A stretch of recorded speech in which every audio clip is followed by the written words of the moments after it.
The Birds getting ready for Baltimore next Friday night, preseason game number 1. You can listen to it right here on 97.3 ESPN. Johnny Mack, welcome back, pal. How are you? Doing well. Long time no speak, Mike. I was on John's program this morning. I thought we had a lot of good conversation, so wanted to continue some of the thoughts that we had. I want to start with Quinyon Mitchell, the rookie. Everybody loves to hear what the rookies are doing, and Vic Fangio kind of said something the other day that perked my ears up, which is we're moving him all over the place. But ultimately, where will he line up? Where do they want him to play? I think, that is going to be a short-term thing and a long-term thing. In other words, I think, people get very caught up in week one, and I think he's going to be a starter week one, but I think because of what went on with Cooper DeJean and his hamstring injury and setting him back a little bit, he's probably going to start inside at the slot position. He's taken the first team reps there over the past 2 practices.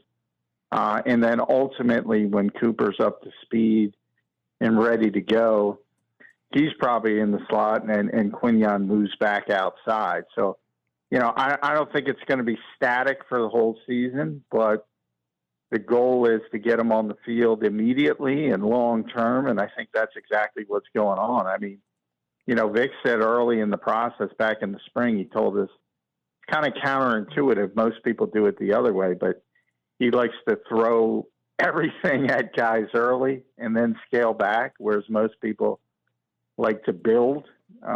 And he's the opposite. And he has thrown everything at Quinyon Mitchell, played every single corner position, both outside spots, nickel, dime. And he hasn't looked the least bit overwhelmed. On top of that, Mike, they make sure when they're doing one-on-one drills that he matches up with A.J. Brown. So they're doing everything to get Quinyon Mitchell ready, and he has not wavered at any of it, which is a surprise, to be honest, because you expect young players and rookie players to be a little bit overwhelmed. Yeah, obviously, Mitchell, you draft him in the first round. He's a corner, and you want him to play right away with the problems they had at that position last year, which takes us to James Bradberry. Kind of walk us through, in your mind, this Bradberry thing and how it will all end up. Yeah, I still think it's unlikely he's going to be on the roster in Brazil for week one. So is that it just eating the salary? No, I think Howie's, kicking the can down the road to try to get something. And that's why he's still here, and he wants a conditional day 3 pick, the highest available. And the more injuries that crop up, the more likelihood that scenario unfolds. And we've already seen a couple serious injuries around the league with corners going down. So that's sort of the game you're playing, the game of chicken. We kind of talked about it on my show. The part I don't like about it is you're taking valuable reps away from young players who, maybe you're going to need them when Bradberry is eventually gone, and maybe they're not as ready as they should be. So it's a give and take, but bottom line is he just doesn't want to cut him for nothing. And he's taken it this far. So if everybody in the rest of the league stays disciplined, that's the interesting part, because is he going to keep him? Is he going to go all the way to the trade deadline? And he might. But if you're going to have James Bradberry as a backup safety, understand that's a position you usually is a core part of your special teams group. You think about last year with Sidney Brown, how big of an impact he made on special teams coverage. You're not going to have that with your backup safeties, especially if they're James Bradberry and Avonte Maddox, at least until Sidney Brown's ready to go. Yeah, I mean, that whole thing, now he apparently went to them and suggested the move, and they just kind of acquiesced. But I don't know if you can just see any reason to believe of, hey, why didn't they take a look at him and say, no, James, we want to look at you at corner and give you a shot at that. Them just acquiescing and letting him go to safety, I guess, kind of gives us how they feel about him, maybe? No, it's just it's part of the life of the NFL. Look, if you draft a guy 22nd, if you draft a guy 40th, they're going to be part of your plans, and that's where Quinyon Mitchell and Cooper DeJean were drafted, and they're going to be a big part of it. Plus, they brought in Isaiah Rodgers, who was suspended last year, obviously. So, he's essentially a newcomer, even though he's signed to the organization. And that's what Bradberry saw the writing on the wall. He's a smart guy. He understands what that means, and probably not going to be a chance to play cornerback unless there's a bunch of injuries. And if that happens, yeah, he might get involved. I mean, Vic made it clear that he's probably going to play corner at some point. And I think from Vic Fangio's philosophy, it's, well, I know he can play corner. Let's see if he can play safety. And if you have to revert back to corner at some point because of injuries, you just snap the finger and do it. My concern has always been Vic's going to do what he wants to do. And the more he has James Bradberry, the more he's going to see what I see and everybody else sees who's been around him. He's professional. He's smart. He's savvy. He's a perfect zone corner for what Vic wants to do. And the more he's got access to it, the more likely, how he's got a little bit of a loggerheads, because he keeps talking about playing younger players and maybe getting over the hump and swallowing some of the medicine, the early startup costs, and maybe they're ready down the road. Vic's going to play who he thinks can win him games. There was a lot of buzz before camp because of the amount of talent or the amount of young players in the cornerback room. How's that shaping up? Is it as intense as it felt like it was going to be, or is the cream rising to the? What do you make of all the names that people were, talking about before camp, and now that they're at camp? Where does that position kind of stand? Yeah, I mean, the guys. I like to call them the 100%ers, are Slay and Mitchell and DeJean and Rodgers and Ringo. Those are the guys who are going to make this team, no doubt about it. And then it becomes, all right, how many do you want to keep? How many can you keep? And those are the Eli Rickses of the world, who's got good natural coverage ability and potentially you could lose him on waivers. That's why the Eagles kept him last year. You have Josh Jobe, who's arguably your best special teams player. And you want to take that away from Michael Clay, because that was quite a turnaround for the Eagles in special teams last year, from bottom of the league to top of the league. And guys like Josh Jobe are a big part of that. And you want to lose him. Zach McPherson is back. They already cut Mario Goodrich, who made the team last year. So you can see how much deeper they are at cornerback than they were last season when things kind of went off the rails. So they got a bunch of bodies. They can't keep them all. Avonte Maddox, I would think, is in danger of losing his spot. If he's not going to start at slot corner, you have to keep Avonte Maddox around. So it's evident they want to keep as many of their young corners as possible, but they probably can't keep them all. Yeah, that was a story at the beginning. We'll see how it emerges here. Safety spot, you got Chauncey Gardner, Reed Blanken, Shiv, and a lot of question marks back there. Bradberry getting a lot of snaps. You mentioned Avonte Maddox. They were paired together. No Sidney Brown. What is that safety spot kind of materializing as after the first week?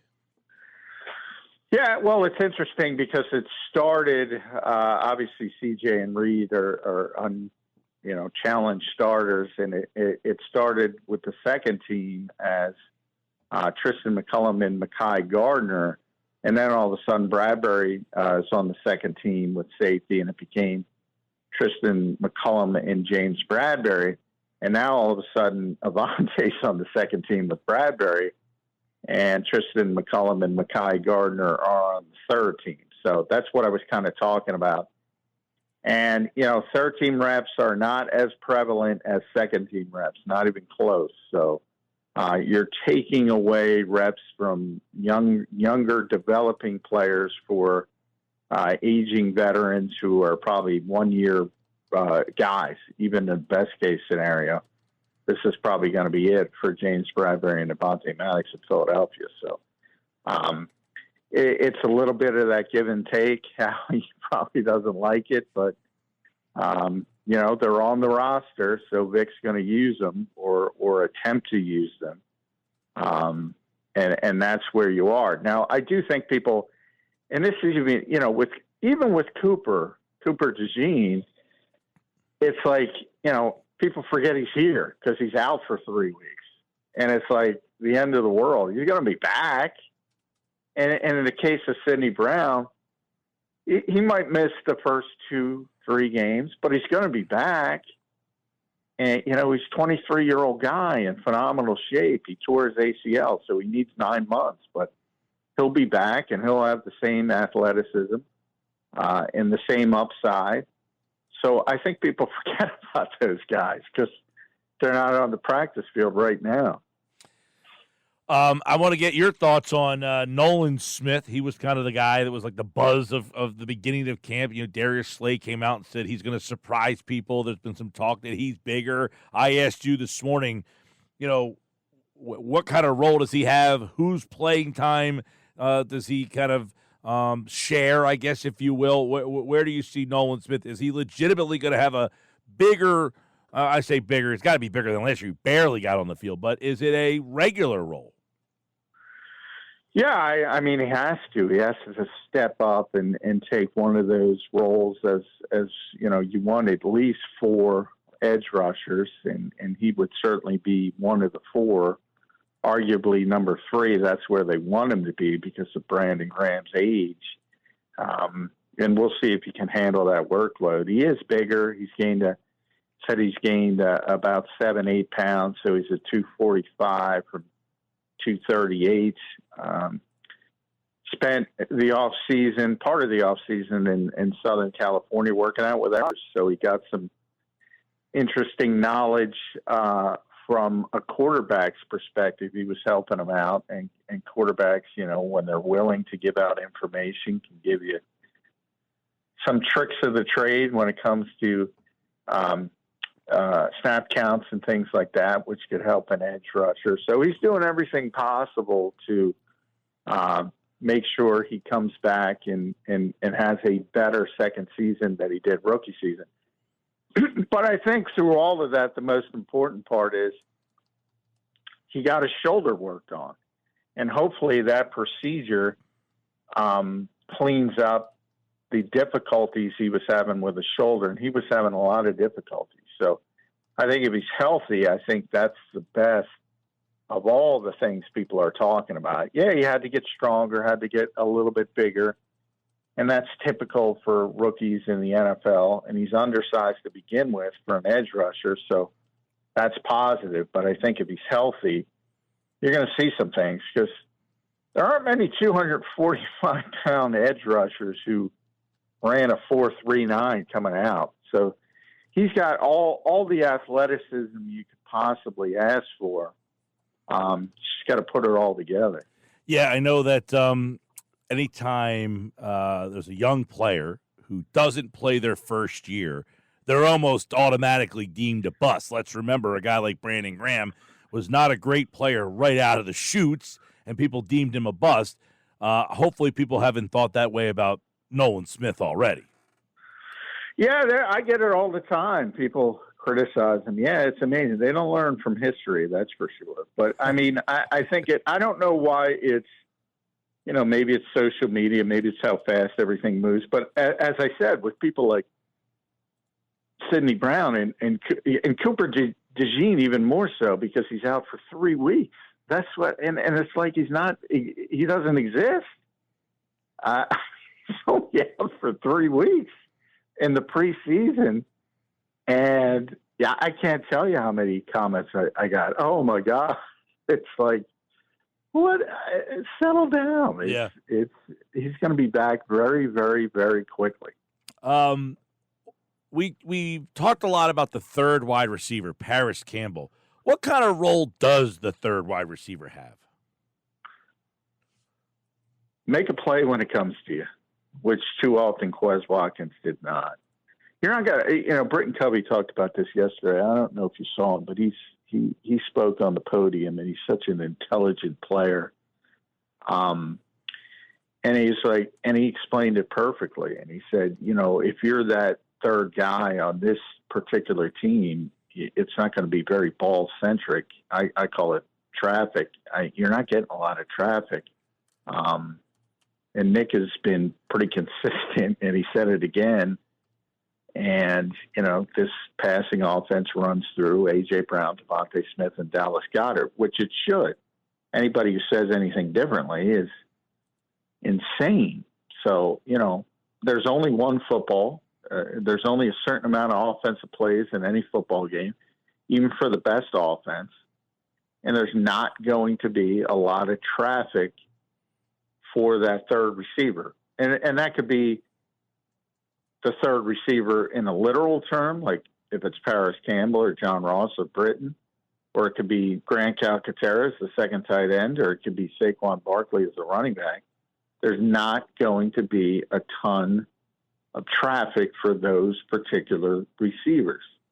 But when there's a play there and it comes to them, they got to make it. And too often, whomever it's been, not just Quez Watkins, they ran through Julio Jones, Olamide Zaccheaus last year. Obviously, they've had good receiving backs, but they haven't utilized them with Kenny Gainwell, DeAndre Swift, not so much Miles Sanders, but those guys can catch the football. And they didn't utilize them, and they haven't been great at that backup tight end.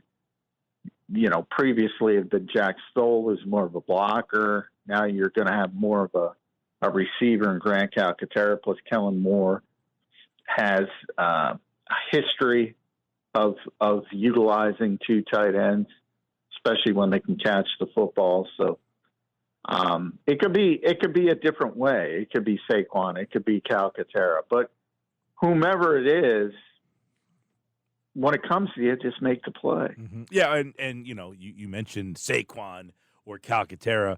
How prevalent will the running back be in the pass game? Yeah, I don't think it's going to be terribly prevalent. I think it's going to be a little bit more. They're focusing on, I think, trying to get Jalen Hurts to, I don't want to say give up on a play, but at least, protect himself maybe from not taking a hit and just, dumping the football off. But when it comes to actual designed plays, you'll see the occasional wheel routes to try to take advantage if you have a good matchup with a poor coverage linebacker or something like that. But I don't think it's going to be prevalent as part of the scheme.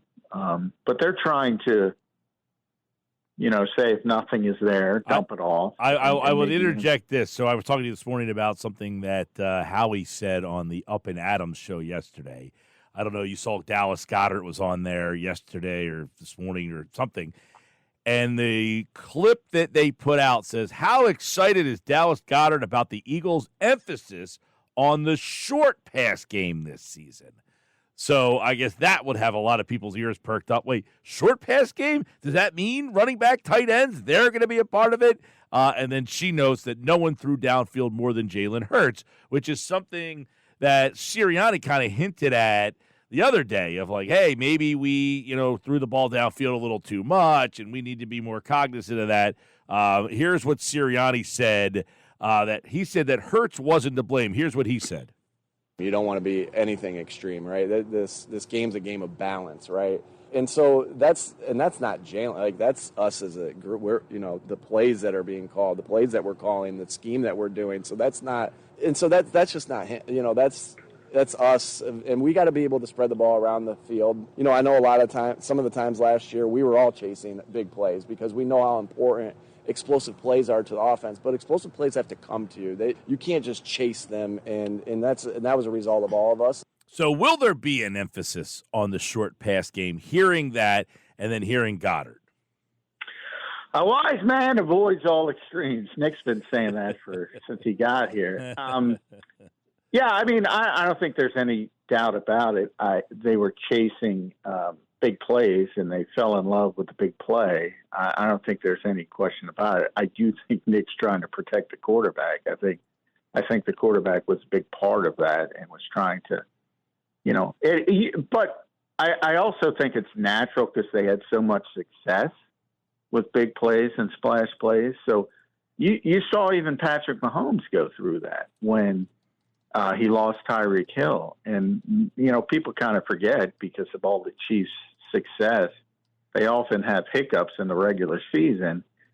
And he had a real difficult time when people started to play their safeties in the parking lot to take away the Chiefs' big plays. And he had to get comfortable with taking what was there underneath instead of pushing for that big play. I think Jalen Hurts is in that sort of process right now. He fell in love with the big play, and now he's got to understand, at least until he can get opposing defenses out of taking away that, he's got to be more comfortable with just throwing the football underneath and taking what's there. So I definitely think that's been an emphasis. And, that's what the Eagles defense has been doing. They've been playing their safeties in the parking lot. And, maybe that's the plan, saying, hey, if they're going to play, 15 yards off the line of scrimmage, don't pound the square peg in the round hole. Just take the short stuff. And that's what you've seen in this camp is a bunch of short throws, and that's why everybody's talking about it. Yeah, and, just keep this in mind. The emphasis of the short pass game means probably less touches for A.J. Brown and Devontae Smith, and it's probably not what you want to do. No, that's the funny part about it. That's not what you want. You want to get people out of that, shell, that whether it's too high or whether it's going to be cover three. You want to get them out of that shell so you can get back to making the big plays down the field with AJ and Devontae. That's what you want. That's the best case scenario. But you got to get them out of it. Yeah. And the Eagles didn't do that successfully at the last season. And, they're better equipped on paper to do it because Saquon's going to be, in theory, better in space. But, DeAndre is pretty stinking good in space, and they didn't take advantage of it last year. And Dallas is obviously a very good tight end. So, they're definitely trying to get better at that.